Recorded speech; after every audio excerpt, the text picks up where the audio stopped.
Welcome back to Endless Tangents. This is episode 9. I'm your host, Twiggles, with my trusty co-host, Zamb1esaurus. How are you today? Today's been an interesting day. A Boy.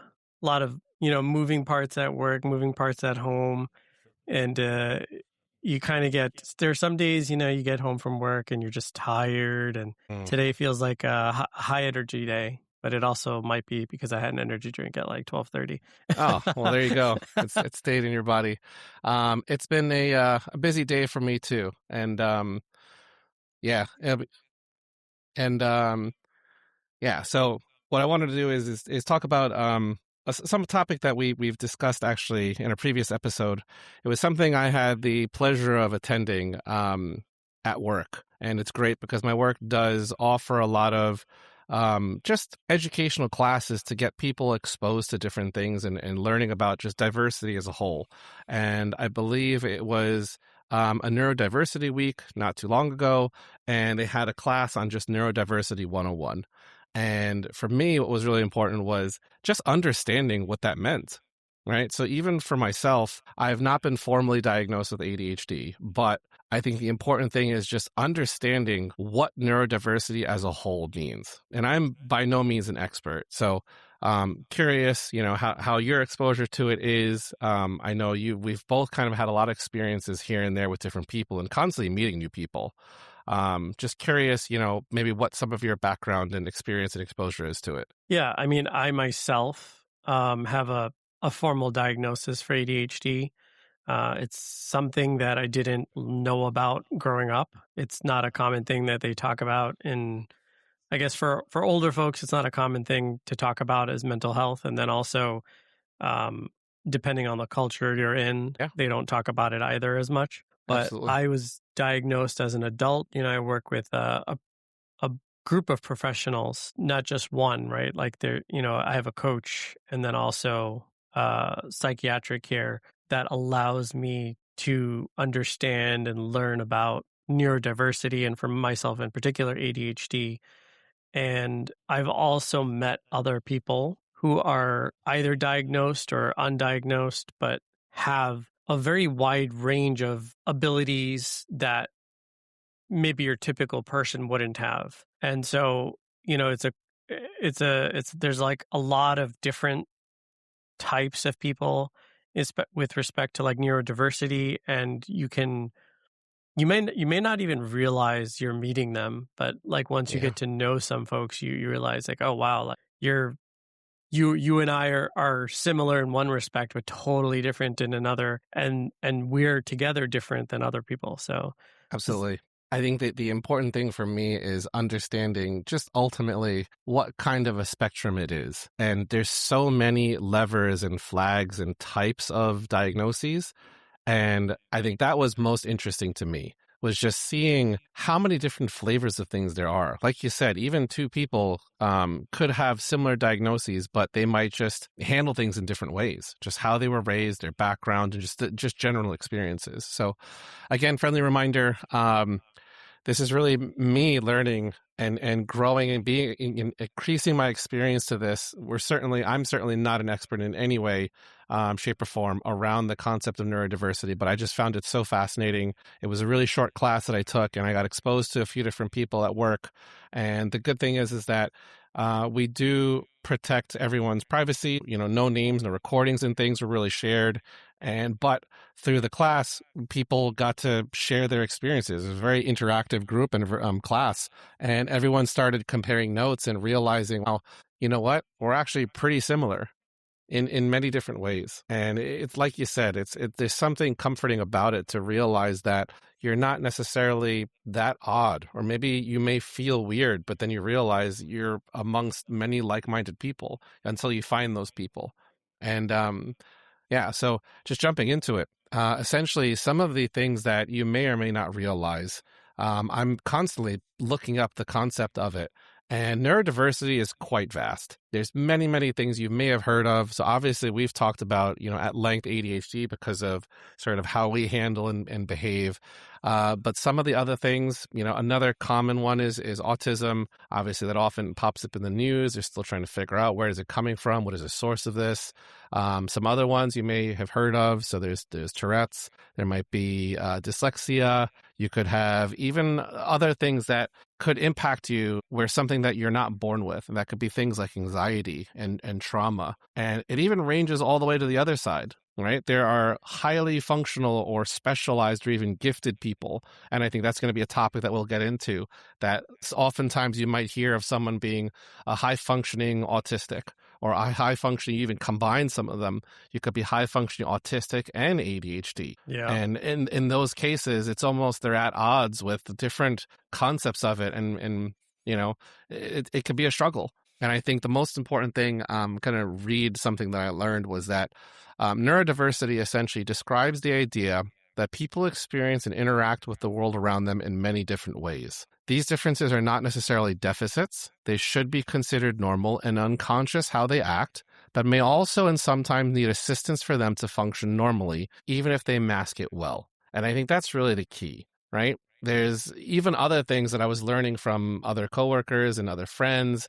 In my mind, I never would have necessarily considered something like colorblindness as being on the spectrum, but by that definition, it does essentially change the way they experience the world. So I was going to say, it's interesting that you say that the differences are not necessarily deficits, but I guess it depends on, it depends on the researcher or whatever something the person is trying to prove, because there are a lot of researchers who will say that some of these traits are deficits. Right. And just because you might be gifted in one area but lack in another area, there's a common tendency to associate like, oh, you're really smart because you have ADHD. Yeah. They actually might be different things. They can be independent. So there are researchers that do.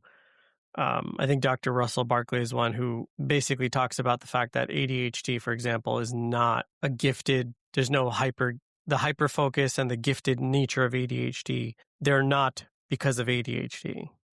ADHD is time blindness, emotional dysregulation, attention deficit, executive dysfunction, right?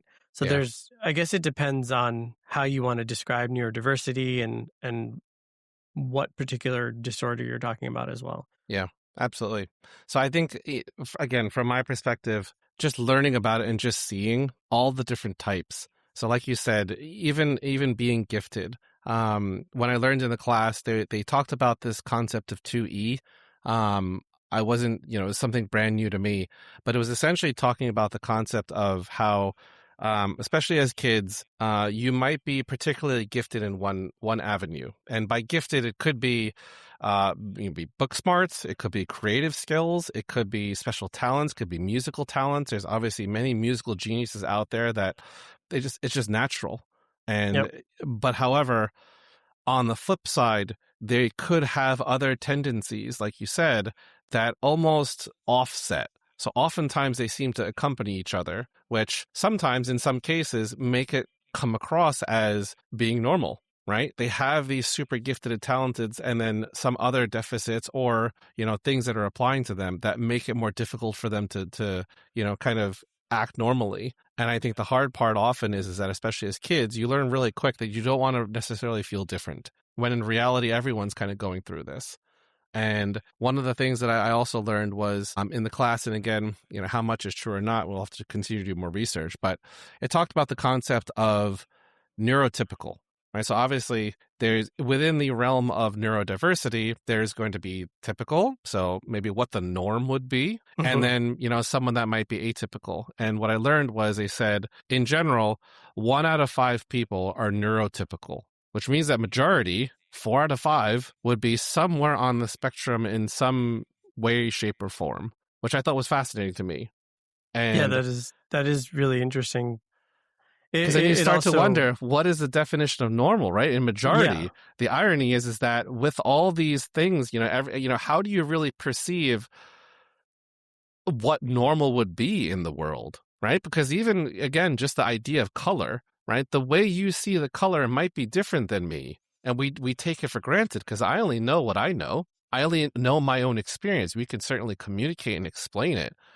You know, we've even talked about, you know, hearing thoughts in your head or the way that you perceive things and handle things. It's often, you know, drastically different from person to person. Yeah, and we haven't even talked about the fact that the differences between men and women as well, because Absolutely. like, you know, going back to your point about color, I think that there's some evidence that women have the potential to have the ability to see more color, which might make them better at, you know, certain fields or industries like, you know, color graphic design and things like that. Interesting. So there's it's just another layer on top of the whole neurodiversity versus neurotypical. Yeah. And I think another thing that I took from the class that was really compelling to me was, and this is not really a surprise, but just interesting in the idea of essentially growth. As we're going through our lives, you know, obviously you go through school and you naturally, you know, typically learn about speaking in English and reading. Then you learn some math. Then you learn some science. And then you might be in physical education and gym class and you start to learn mobility and things. But obviously, everyone sort of excels at different rates. And obviously, this class was talking about neurodiversity specifically in the workplace. So it's trying to teach awareness to everyone to say, hey, remember that as you're interacting with others, they may need, you know, special circumstances to be easier for them. Oftentimes going into the office, it could be very jarring. You know, there might be a lot of people talking. It's very hard. There's a lot of distractions, and to just be considerate of each other, I think is really the takeaway. But as we were kind of going through that, it's just interesting, right? Like how do you kind of factor these things in and work through it all, given all the things that are happening, you know? It makes your job a lot harder, especially if you're a person manager. Yeah. When you have to deal with such a wide variety of people who have all kinds of different needs, different ways that they learn, how they process information, it makes the ability to handle them harder. But if you're able to understand that folks are different and able to understand how to support someone in a way that promotes their talents, you can make a strong team. Exactly. And like you said, I think the most important thing for me was realizing just we all kind of assume and take it for granted that we're all unique and diverse. But to your point, until the person actually realizes and learns about it themselves, they may not know what they need, right? So as we were going through this class, you know, I know we've talked about this and, you know, a future episode, I'm sure we'll get into, you know, how we teach our kids and parent. And oftentimes it is driven through our experiences. For most of the things that I do, I can't necessarily explain why I do it. But the most fascinating thing for me of recent years is after working through therapy and working with my friends and, you know, figuring it out at work and just sharing my experiences, I think the most critical thing coming out of one of our past episodes is communication. Yeah. As I start to expose and talk through the logic, it suddenly makes way more sense. And as I talk to others, I'll mention it. And unconsciously, I'm doing these things. I don't really know why or when I started, but I'm doing it because it's probably serving some need that I have. And unconsciously, I just gravitate towards it. So I know one of the things that came up during the class, which I know, you know, before we started, you know, recording this, we were talking about a little bit, is the idea of alarms. Now, it's a funny story because my wife looks at my phone and she goes, "Why do you have so many alarms? You have alarms for your alarms." And I said, well, why wouldn't? Why wouldn't I? So as I look through, obviously at work, we have, you know, we're using Outlook and it has calendar reminders and things like that. And it's always like, hey, remind me in 15 minutes. But guess what? 15 minutes is a long time. So it reminds me. Especially with time blindness. So then I have to say, okay, you got to give me the 5-minute warning. But then I'm like, man, that 5 minutes, I could do so much stuff in that time. And then all of a sudden, I'm late. So what do? It's funny because some people are like, wow, you're always early. You know why I'm early? Because I sign in and log into the meetings to make sure that I'm not late. Well, it's interesting you say that because I used to do that, and I realized that I would snooze all my alarms or start to disable them because they would annoy me. Yeah. And then I just realized, like, for me, I have severe time blindness, and if I start browsing something, especially something that's addictive, I will lose track of time. And it might be like 20 minutes later, and it's like, oh, I had it 10 o'clock, and now it's 10:15, 10:20. So what I ended up doing that I realized recently is that I tend to browse and then immediately read a sentence and then look at the clock and then read a sentence. Whether this is a coping mechanism for the time blindness, it has reduced the stress and friction. Your lateness or your anxiety? The anxiety around not being late, and also the anxiety of having so many alarms constantly going off. Because what ends up happening, for me at least, is when so many things start happening, it becomes overwhelming. And then my brain is trying to figure out, how do I handle at that point? Yeah, you feel like you're losing control, and it's like, how do I handle all of these things? And it doesn't really actually solve the problem because you still end up being late. And so what happens, as you said, is you end up coming in earlier into a meeting so that you don't miss it. And that's actually a really common thing with people with ADHD, where they end up coming into doctor's appointments 20 minutes early because they don't want to be late. Yeah. It's a coping mechanism. You either started doing that and then you continue to do with everything, or it's something that you don't realize, and then you have your time blindness that's undiagnosed, unstructured, and you just end up missing stuff, which is what I notice a lot with my own family, who 99% sure undiagnosed ADHD. And I watch my sisters, we need to go pick up the food at the restaurant. And then she just starts sweeping the floor and then is trying to do the dishes. And I'm like, what are you doing? We need to get your purse. We need to go to the car and then start driving. It's 30 minutes away. These are actual things that have happened. And I'm just watching this slow motion train wreck happening. And then it's 3 hours later, what were we supposed to be doing? Yeah.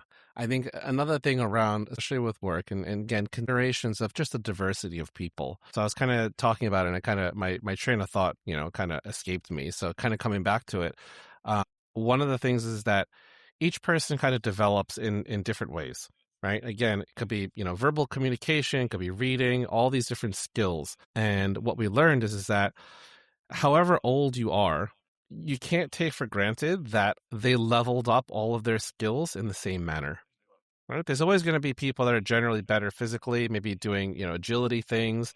Some people are maybe stronger in their mind, being able to do math. Some people are just weaker in general. But the important thing about it is understanding that each person has these sort of levels, and they all grow, asynchronously, and not necessarily at the same rate. So not only are you dealing with each individual, each person could have maybe gifted in one or two areas and then far below in some of the other ones, especially because oftentimes, we tell our kids saying, hey, look, if you have a weakness, you start to automatically cope, because why would you almost want to do these hard things? Why would you want to fail? And what they'll often do is play to their strengths, which is very common, right? Especially if you're trying to get into a sport or do something, you want to do well. You don't want to keep losing. But what I think both of us try to do is teach our kids that losing just means you have more room to grow, right? Now, obviously, maybe you're competing and it does, feel hard to constantly lose a lot.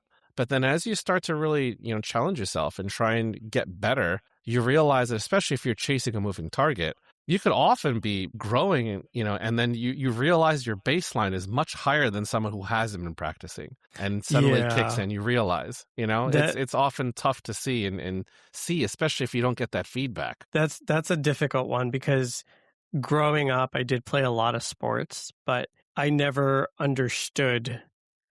I never had a framework around how to grow and be better. And it was really just figure it out on your own. It's more so a feeling of, practice makes perfect. But when you play a lot of sports, having coaches and doing extra stuff is important, right? And when you don't do those things, you will, I won't say you cap out, but your growth will start to stagnate.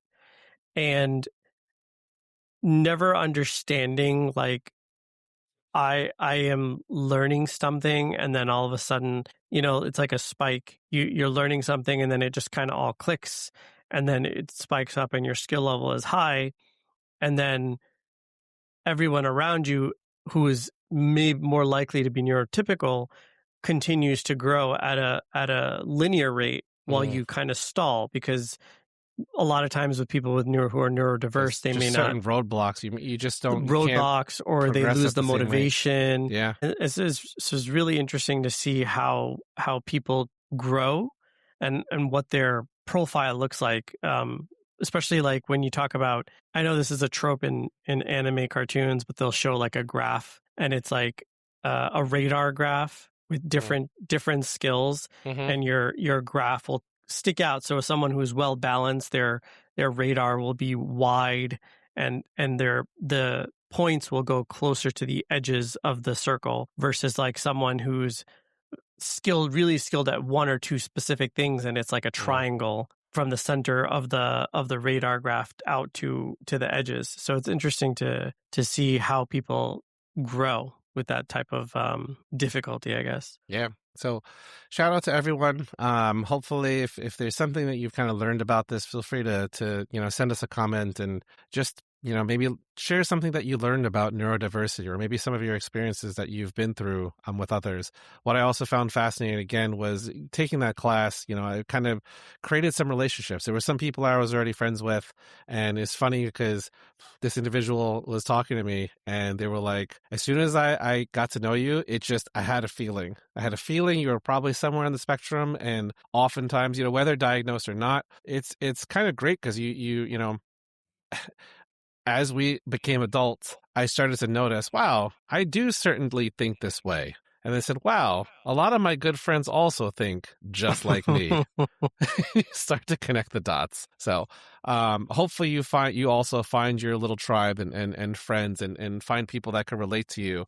But again, the biggest thing I think, especially with work, is trying to communicate. Now, not everyone may be as accepting and willing, and it is difficult. But if you are able to find those people, I think it's great to be able to express some of the things that you need.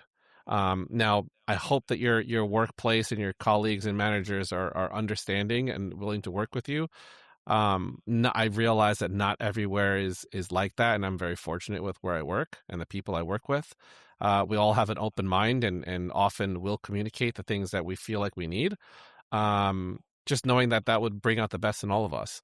But hopefully you learned a little bit about just the general umbrella of neurodiversity. Obviously, there's a ton out there. Obviously, you said that there's many specialists and researchers still, constantly trying to figure out, how do we explain these things and where does it come from?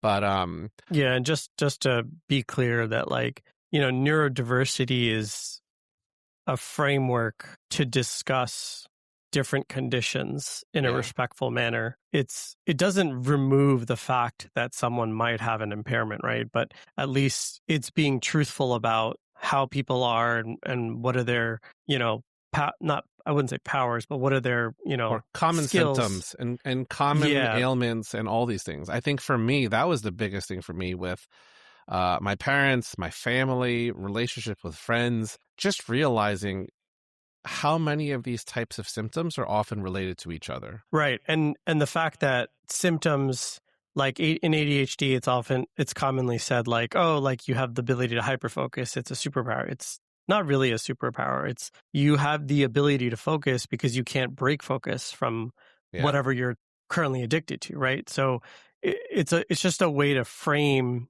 some of these conditions in a way that we can discuss it without, essentially belittling the person. You're discussing what makes someone have ADHD, what makes someone have autism, what are their, struggles that they have, and their how do they strengths. cope? Exactly. How do you cope with it? How do you prop them up to be successful too? Yeah.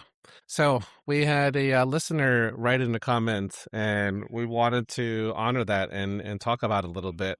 And the concept was combining some of the things that we talked about, talking about dopamine. and what exactly triggers us, and more specifically combined with finances, which is the ADHD tax. It is the dopamine trigger of impulse control. I know even again before this, while we were prepping, we were not necessarily arguing, but trying to really narrow down what does it mean to be an impulse buy. And we wanted to be candid. We wanted to go through some of our personal impulse buys, whether we felt like we could justify it or not.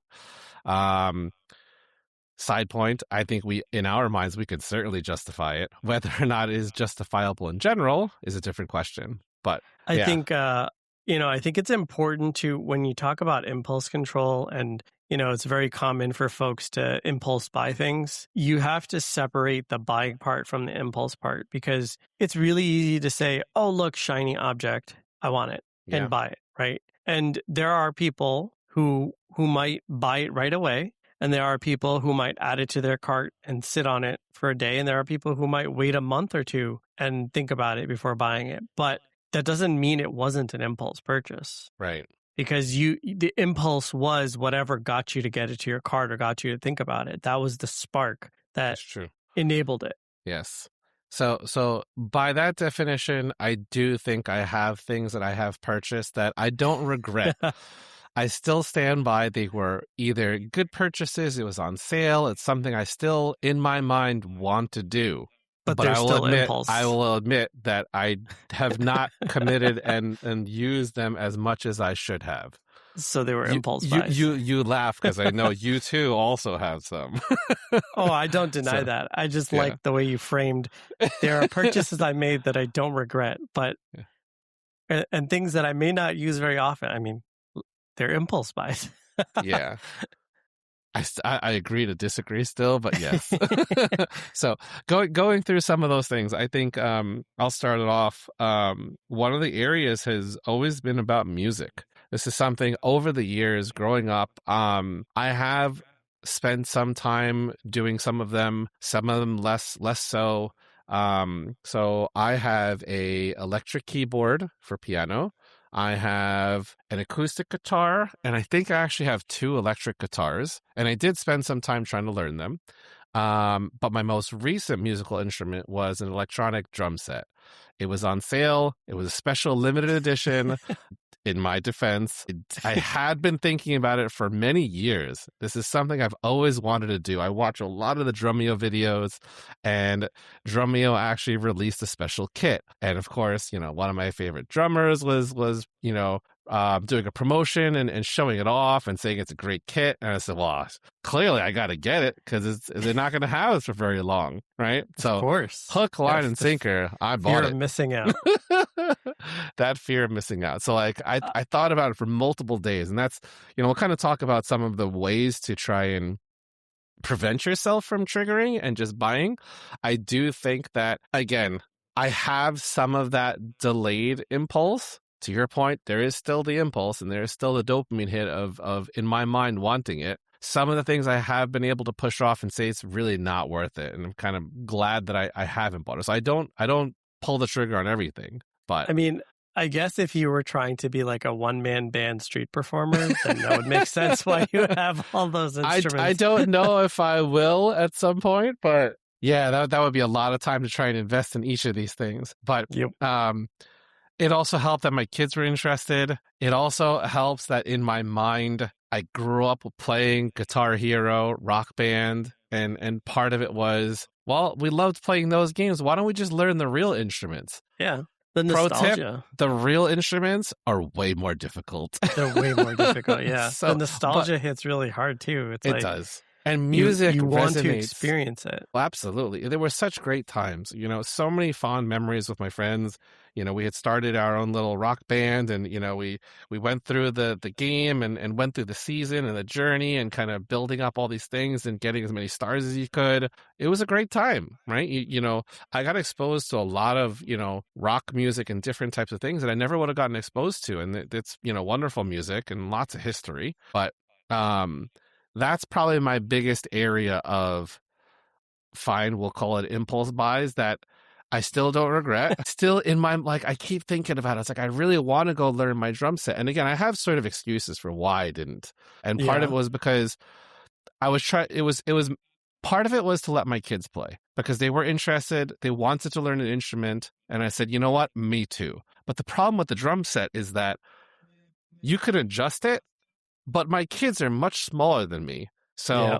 if I adjust it to their height, you still have to adjust a lot of pieces. And to do that, Yeah. and you need to practice at least, 5 to 15 minutes a day just to get used to it. I mean, it's just building the muscle memory. Having to adjust it every day back and forth just wasn't worth it. So I ended up lowering it for my kids, and then they eventually tapered off, and they don't see me playing. So like, why should I? They probably also have the same impulse control problems, So I mean, yeah. like with the ADHD impulse buying tax, the tax being that you don't use the item anymore. There's also the idea of trading items if you have multiple people who buy things and then don't use it anymore, the Yeah. hobby tax. So I definitely would love to play the guitar, so I'll be waiting for when you try to get rid of those. We've had this conversation where we each kind of, share and we trade, and I think it's probably a very great idea, unless it happens that we both have the same thing, and that same thing is a 3D printer. That's a long story. Very happy with mine. Why don't you? We have plenty of time. Why don't you go? I'm sure there's some backstory and your justification. So I actually bought my 3D printer years ago. Oh, you sure did. Oh, baby. And how much action did it get? None. Absolutely none. So I bought a Prusa 3D printer, and the thing about Prusas is you can buy them in parts. And when it comes to your place, you have to build it. And it takes... And I know you love building things. 8 to 10. It took 8 to 15 hours to build, and like the whole thing crazy. with Prusa is they give you like a giant bag of gummy bears, and like each direction, it's like, okay, eat 2 gummies, and then like that's fit this interesting. piece I didn't together. know that. Yeah. So it was really fun building it. Literally took me like 3 or 4 days to build it. Wow. Like around 2021, maybe 2022, and it was so much fun. I built the thing. I brought it upstairs. I put it, I cleared a space for it on my desk. I plugged it in, and that was it. I never Did you even get a test print? Thing. You didn't even do a test print. Okay, so I when with 3D printers, right? It's a 3D printer. There's an X-axis, a Y, and a Z, and my Z-axis, which goes up and down, it was not correct. Oh, so it wasn't calibrating correctly. It wasn't calibrating correctly, so I needed to like take the print head and kind of shove it up higher so that it wasn't so low. It took me 4 years before I decided to actually do that, and that was literally like 5 minutes. I'm pretty sure it was in response to when I got mine, and I was like, "Hey, check out these cool things I could do." And you're like, wait a minute. I mean, testament to Prusa. It's literally sat here for 3.5 years untouched. The Prusa filament that I have literally sat open in air, no drying box or anything. And it's just been sitting here. And I was like, all right, I'm going to try to see what happens. And I just dusted it off. And it started working. It was totally fine until the fan blew out. But now it's sitting here again. I need to get a new fan for it. But man, I did actually print. I printed it. So with 3D printers, if you don't know, it's kind of like you need to start printing stuff to help you print more stuff, right? So you start printing like a hand scraper to scrape the print off of the bed. Yeah, the plate. And like all these other things. So I printed all those things, but I never actually printed the things that I wanted. Yeah. So I need to fix it. It's already been like 4 months. It's been sitting broken. So I don't want it to go 3 more years again. So the beauty of it is, because I know you tried to sort of explain it to me, and I was like, man, it's such a great idea. And for many years, like you said, I never really bought in. It's like, at that point, I could just have a friend that has a 3D printer print it for me. Or I could just buy the final product. But I did end up buying one. It was actually from a friend who had multiple 3D printers and was slowly upgrading them. So I said, you know what? Give me your, kind of old one. So I have a Bamboo A1 Mini, which is fantastic. I don't want to say it's already too small. I knew what I was getting into. I was not planning to get anything big. It was going to take up a little spot in the basement. I was going to leave it there, and it's great. But then as we started building stuff and printing things, like, man, sure it'd be nice if it was bigger. Hence the Yeah. situation that my friend was in, where he has 3D printers, multiples. Then you got to talk about you having multiple colors. Are you, having different types of filament too, the actual materials, and it's a slippery slope. Big time. He is way more invested into the hobby, so it was great because he got to show me around and show me the ropes and teach me things. And I was very happy to say that I have actually used my 3D printer I actually tried my hand at designing something, which was very bootleg, but I still managed to try and build something. And, the fun of it is, again, another justification was I would love to try and teach my kids how to use this. Have they ever played with it? They have, but not actually building anything. They're often, we shop around and go through the catalog and try and see how it works and then watch it. And just being able to see something created out of thin air is just, fantastic. And yeah. It's interesting with the kids because a lot of times, in this day and age with like everything is so expensive and we're moving back to like an industry where you want to buy something and be able to repair it, right? There's a lot of times, with the way things are now, it's like you buy something, it breaks, it's disposable, you just go and buy another one. But with 3D printers, there's an opportunity to teach kids and to teach them about like reuse, recycle, the ability to like repair items. And that's like a really cool thing to be able to share with the kids. Yeah, or even just create something, out of thin air. So are there functions, obviously, nowadays with the advent of AI and all these other things, if it's software-based or digital, there's a lot of things that you could, build some kind of an agent or a bot to help you. But in this case, it's physical. So there's a lot of different cool things. Just some of the things that I had made, obviously a lot of fidget toys and gadgets and things. But the actual practical things were, again, I was trying to solve. I had a cat feeder that was just getting stuck. At the end of the day, I ended up having to return the cat feeder because even with my modifications, it still wasn't working. Just, I think the general design of it wasn't great. It couldn't hold the cat food as the amount of, like, if I fill it up completely, it was almost weighing it down too much. And that was causing the motor to just, kind of spin out and it just wasn't grabbing the food. And obviously it was a problem. So I ended up returning and getting a different one. But some of the other practical prints I had was I had a vacuum and one of the clips for one of the attachments broke. And I said, oh man, it just seems like a simple plastic piece. I wonder if somebody has printed this. Lo and behold, I found it online. It was a perfect fit. It had a spring. So I printed that piece in a different color of the filament that I had. I put in the spring, popped it right in, and bam, fixed it. Easily could have been, a lot more money, significantly more money. And then even coming up with different ideas, so the friend that gave this to me, has been making all sorts of crafts for many years. He's a true hobbyist in the sense and has really learned a lot and was showing me the ropes and, just demonstrating what the sort of scientific method was, right? As you're building it, you're going to fail. There's going to be issues. You're going to have to go back and kind of redesign it. And you really think like an engineer, what is working and what is not. Even that piece that I was trying to fix with the cat feeder, it was fun, right? Like maybe I make it a little bit bigger, maybe a little bit smaller. What is it getting caught on? How much strength will it have? Do you reinforce it? And all these different things. And it's kind of like Legos, but even more fun because you could literally make anything. Well, it's interesting that you mentioned that because when I briefly was using my 3D printer a couple of months ago, I was like, oh man, I really want to be able to print wirelessly because my printer's so old, I can't do that. So I bought all the equipment to set it up and allow me to do like a remote print.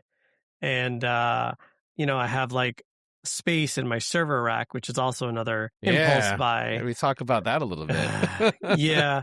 But essentially the printer broke before I even got to set up the remote print. But my server rack is like, I had this grand idea to be able to take all my computers and put them in a server rack, which if you don't know, it's like a cube and you can slide in special computers into it that are not your typical computer case that are vertical, but they're horizontal. More for enterprise and larger companies and things. You might see like in, the Matrix type movie or something where they have all these racks. Exactly. Yeah. And so like, I was like, oh, I'm going to put all of my computers from regular computer cases that you get at Best Buy, put them into server computer cases and slide them into this rack. And it's going to be just this one thing. And Stick it all in the the closet computers will be somewhere. in it.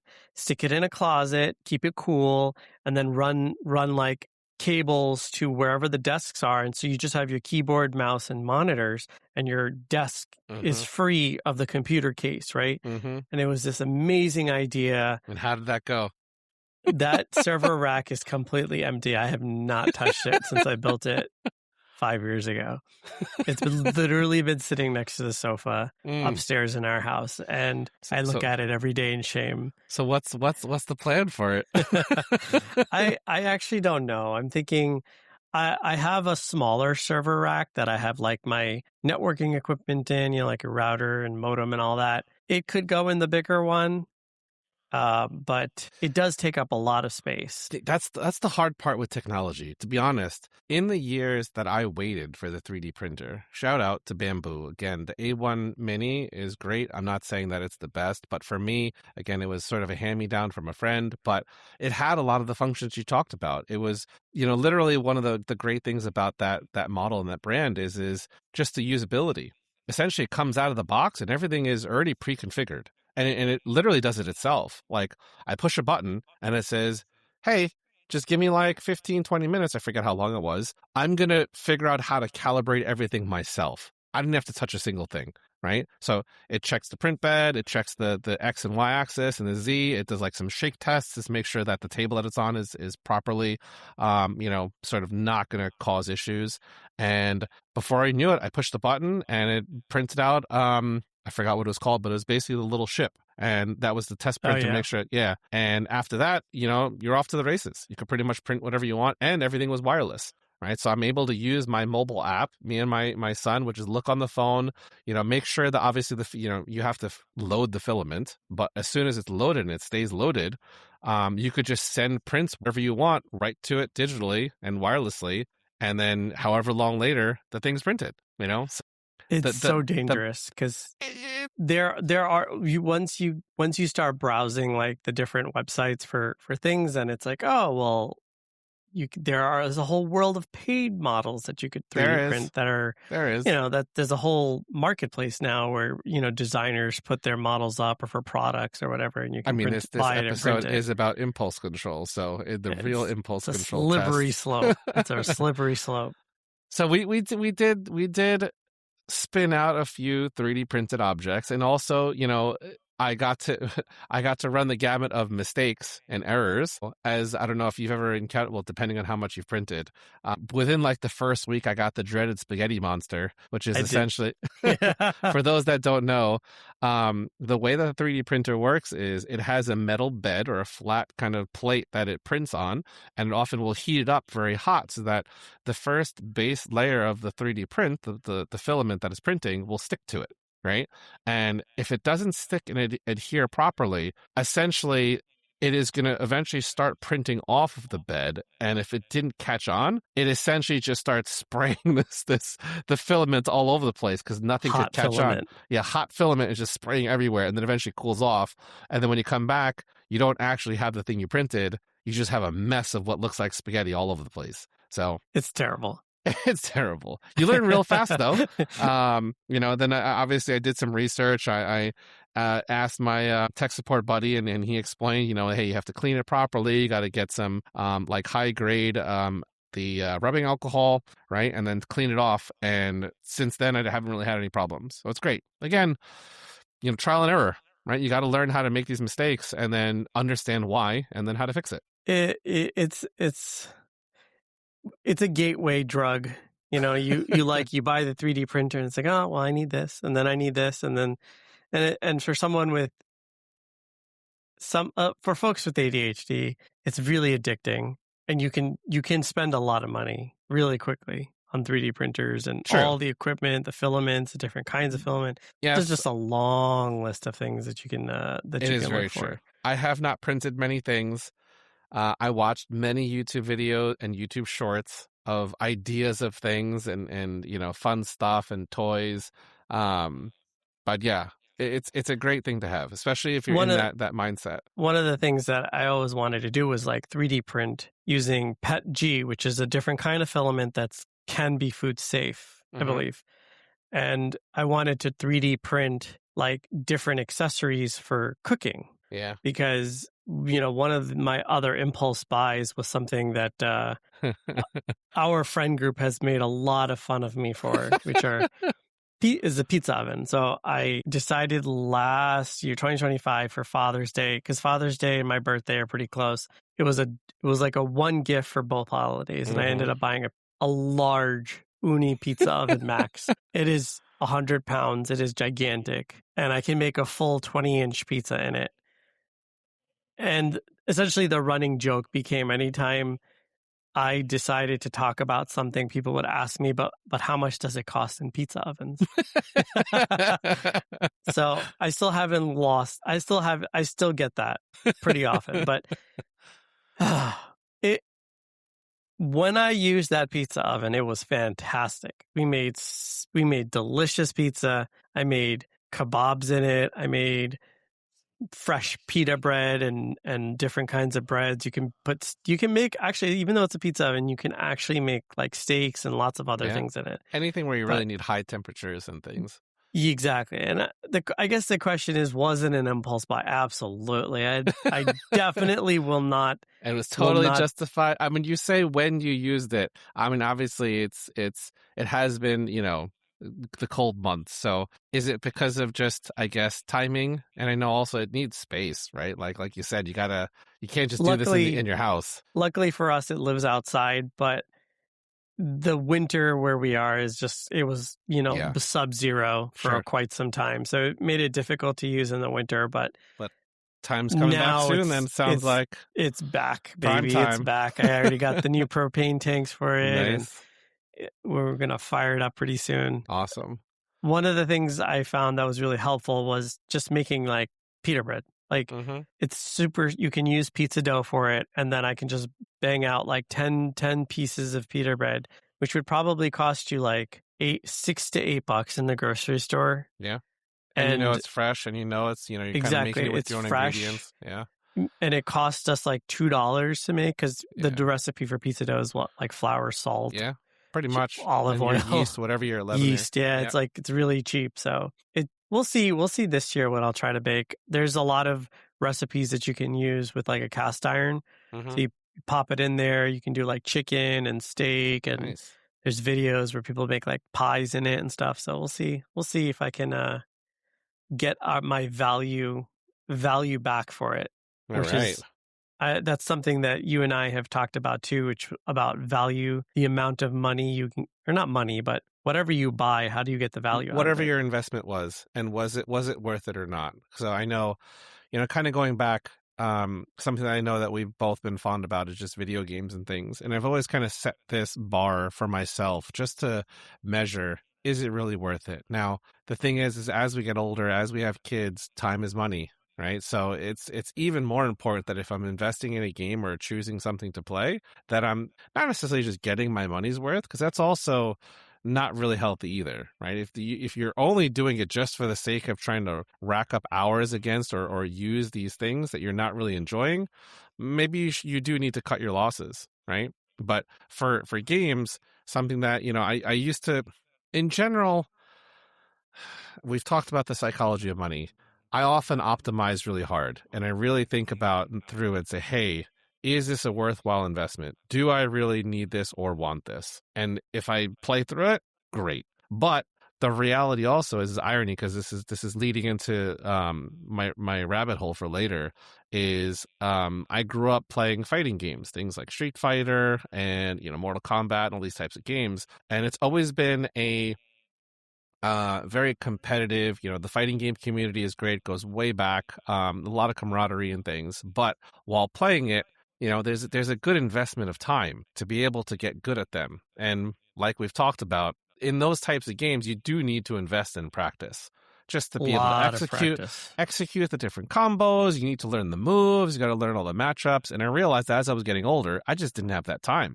I bought, games are getting more expensive nowadays. Each of these games are releasing $60 each. And my general rule of thumb for video games was every dollar that I paid, I hope to get at least 1 hour of gaming out of it. And there are certainly some games where I've paid, 10, 15, $20 and I've gotten 100 plus hours. I definitely got my money's worth. But there were also these games where I was dropping $60 each and I'd play for maybe 5 hours. And in the back of my mind, I start to think about it. And I've even cut myself off. I said, hey, I don't have the drive. I enjoy watching. I just can't compete. I don't want to lose, right? I am competitive in nature and losing is no fun. So it's just, I shouldn't, even start. So for any of those fighting games, unfortunately, I've kind of cut myself off. Or I don't really buy them anymore. I just enjoy watching instead. Yeah, and then also if you use Reddit, I think there's a subreddit called Our Patient Gamers, and essentially their whole shtick is we're gonna wait till that $60 or $70 game is like on sale or $5 deep or discount. $10. Yeah. So there's always an opportunity to try it out, but they get you with the fear of missing out on the latest and greatest version, right? So Street Fighter 6 2 years later, it's $5, but they're already on 7. Exactly. Or there's there's a lot of people that, obviously you missed the real initial wave where all the hype is there and everyone's busy playing and learning it. And then if you end up playing it later and it is a type of competitive game, you're coming in cold and these guys have been playing for 2 years straight and you're just going to get whomped even harder. Right. So, but going through the list of things, did you have any other impulse buys you wanted to shout out or anything that was top of mind? I think the biggest one that I just realized and literally added to our list was the espresso machine I bought that I agonized over for like 2 months before buying it. Our old espresso machine was dying, and I could have theoretically fixed it, but it was just also like it's about it time would break. Is money, right? Like, yeah, I think the running trend spent. that you just said is you really like to tinker and you want to have this artisan machine that you could really make sure you maintain well yourself. But as we're getting older with kids, we just don't got the time, right? Which is why that bamboo is so handy. You push a button and everything does it by itself. Even with our PCs, right? Like we've always wanted to build our own. I mean, it was interesting because with the espresso machine, the old one, like I had modded it. I put in like a different chip into it, and it got clogged, and then I had to spend like 8 hours tearing it down and rebuilding it. And I was like, this is not worth it. And so I ended up buying like a higher end machine that could essentially do all the same things. Yeah. And I found out that the time in between the first machine breaking and buying the second machine was like months. And I ended up realizing like, wow, when the first machine broke, we started spending a lot of money at the coffee shops or like, go to Starbucks or Dunkin' or whatever. And it's like, this is such a waste of money. And then when I ended up buying the machine, I did a cost benefit analysis. I was like, how much money will I stop spending if I go this route? And it's like, wow, I could buy this new machine and probably save the same amount within like 9 months to a year. And that was while it may not necessarily have been an impulse buy it probably was an impulse buy initially, but it's one of those things where at least there was some sort of research or analysis done that it made financial sense. Yeah. And today, like a year and a half later, like we use that machine. I make like, I don't know, 15 lattes a week, which, if you go to Starbucks, that's a lot of caffeine. That's like, I mean, well, for more than one person, right? There's 2 people drinking it, but 15 lattes times 6 is $90 a week saved. So that's huge, and you don't really think about it. If you're going to work and you stop by Starbucks or Dunkin' and get a coffee, it's like $4 to $5. I think it is important to consider just total cost of ownership, right? There's a lot of times there's hidden costs. There's a lot of things you take for granted. Again, time is money. You got to factor in all those things, which is really important. I think we certainly do the math. Not everyone maybe does that.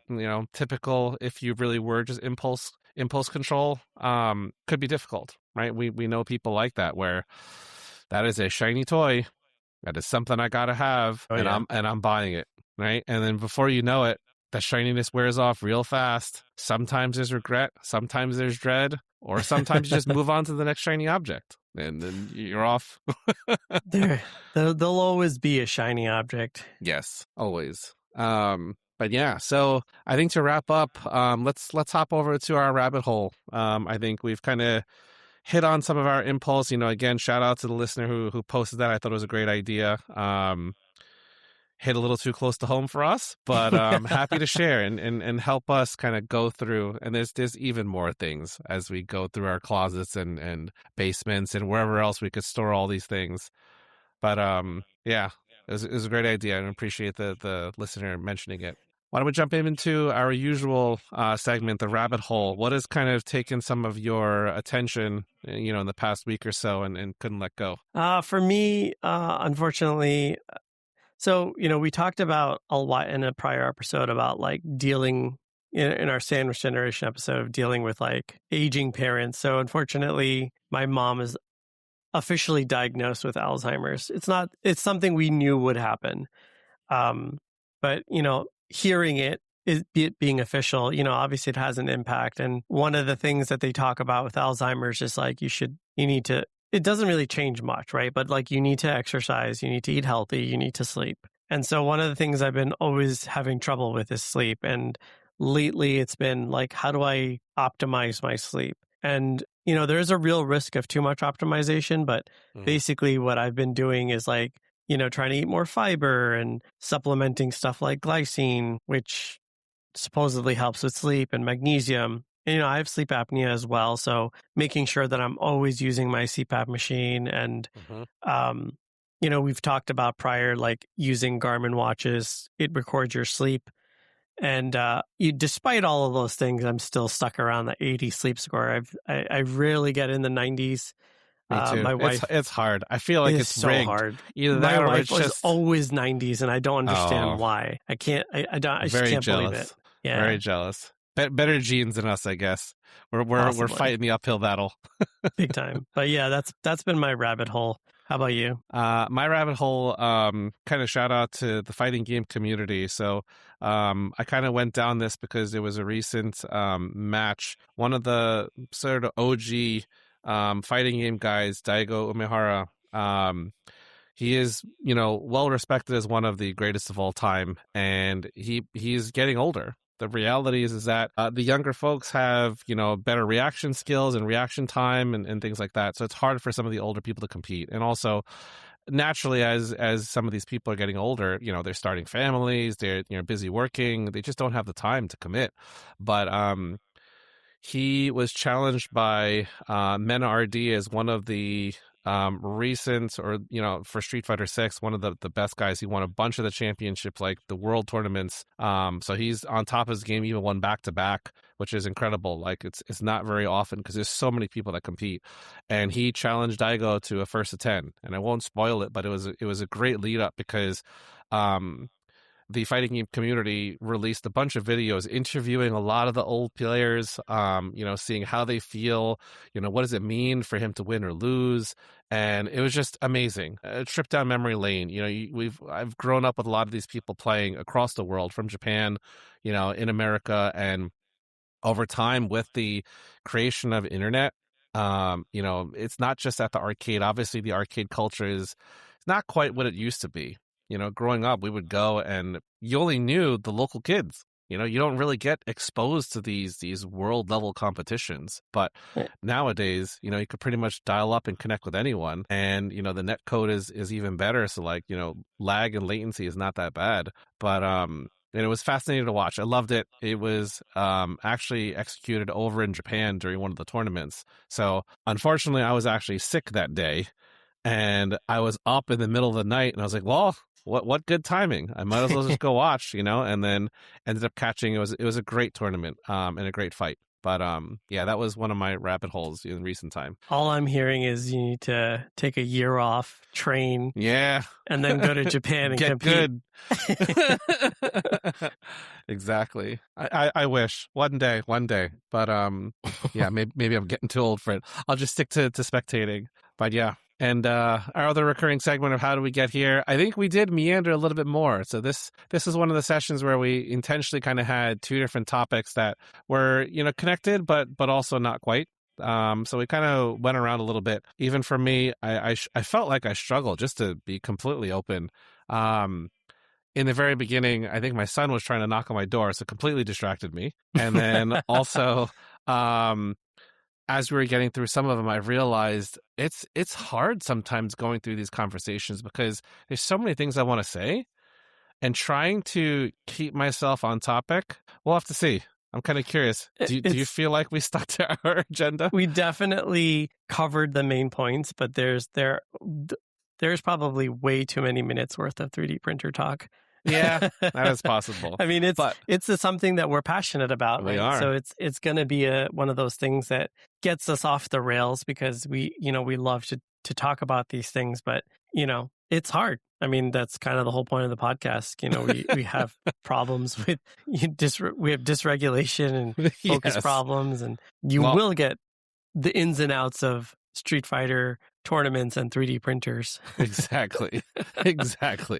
Well, I appreciate it. I thought it was a great talk. As you said, these are things we are passionate about and we love to share. And again, where we started from was just learning about neurodiversity, learning more about each other, and learn about some of the people that you interact with, and give them some grace. You don't have to be best friends with them, but you never know who you're going to come across that really kind of understands you and just deep down can maybe even explain some of the things that you yourself can't even explain. Exactly. So share a comment and appreciate the time.